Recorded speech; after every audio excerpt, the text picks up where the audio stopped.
नमस्कार साथियों। जय श्री सीताराम। हाजिर हूँ एक नए वीडियो के साथ, एक नया विचार लेके आप लोगों के साथ। आज का प्रश्न बहुत ही गहरा है। क्या कारण है कि सब कुछ होते हुए भी मन अशांत रहता है? पैसा है, सुविधा है, परिवार है, फिर भी बेचैनी क्यों? आज हम जानेंगे मन की शांति के 3 ऐसे रहस्य जो अगर जीवन में उतार लिए जाएं तो परिस्थितियां चाहे जैसी भी हो, मन स्थिर और शांत रहेगा। पहला रहस्य, अपने विचारों पर नियंत्रण, विचार शुद्धि। मन की अशांति का सबसे बड़ा कारण बाहर की दुनिया नहीं, हमारे अपने विचार हैं। जैसा हम सोचते हैं वैसा ही महसूस करते हैं।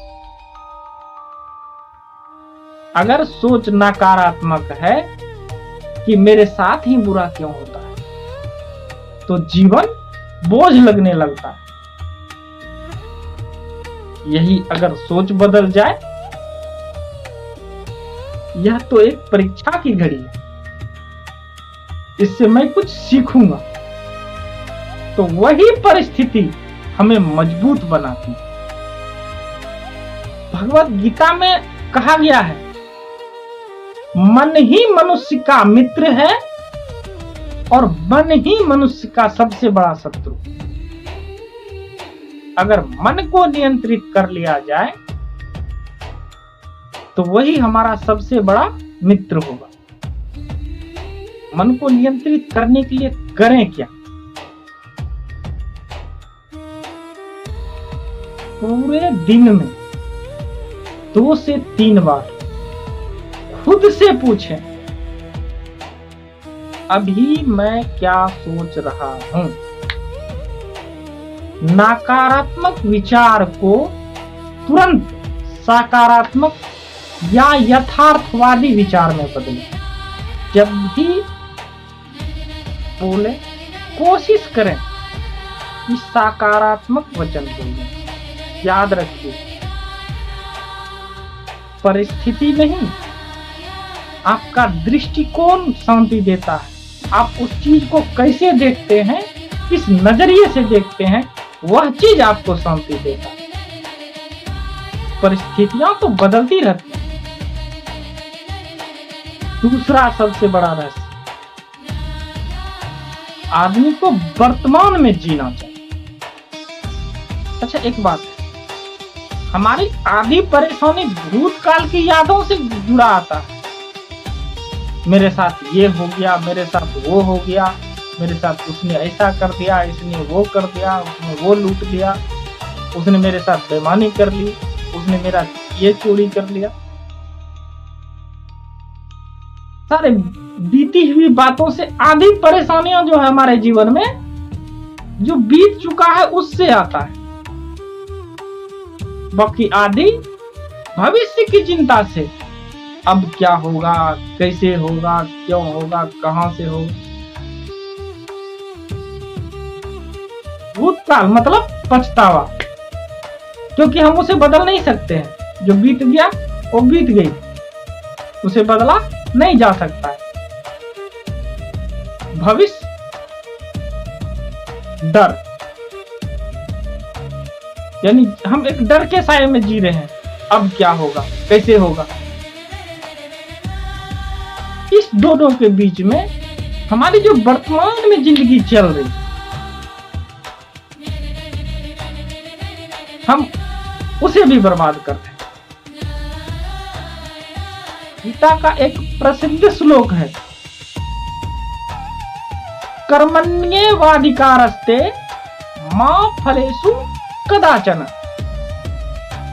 अर्थात तुम्हारा अधिकार केवल कर्म करने में है, फल की चिंता में नहीं। और जब हम फल की चिंता छोड़कर केवल कर्म पर ध्यान देते हैं तो मन हल्का हो जाता है। सरल अभ्यास है, सरल उपाय है। दिन में कम से कम 5 मिनट अपनी सांसों पर ध्यान दें। मतलब योग साधना में जैसे बैठते हैं हम लोग, 5 मिनट अपने आप को स्थिर करें